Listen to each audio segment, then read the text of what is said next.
Hello all, Shadwell here, ready to talk about the next film in my collection, Alone in the Dark from 2005. It's directed by Uwe Boll and stars Christian Slater and Tara Reid. So the director of this film is pretty infamous for being one of the worst directors in history. I don't know if I'd say he's one of the worst, but he's certainly on the naughty list. I did once read somewhere that he made films more to be tax shelters instead of art, but I don't remember enough of that to share it here confidently. He is mostly known for making movies based on video games that usually have very little, if anything, to do with the original video game material. The only thing the film and video game have in common is naming the main character Edward Carnby and dealing with supernatural juju. Other than that, the original video game series is an isolationist survival horror experience, whereas the film is an overblown action piece fueled by sex appeal and thousands of bullets. I'll make this quick because I need to get to something else, but this film isn't just awful because it doesn't match the source material. It just isn't good, period. From the opening exposition-heavy text crawl that is way too long, to the shitty sped-up shot at the end that is supposed to represent one of the xenomes, which are creatures that were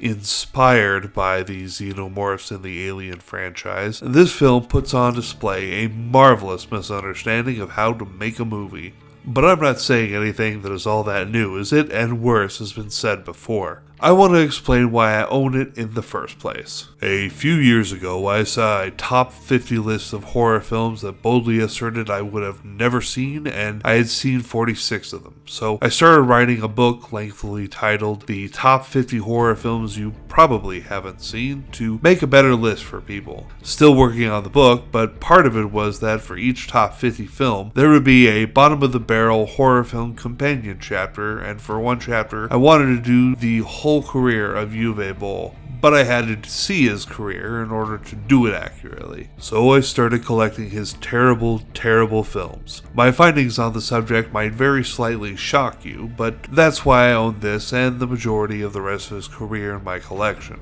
for research. But since we're talking Alone in the Dark, I'm gonna give it an F because it pretty much all falls flat. Nothing works well in this movie.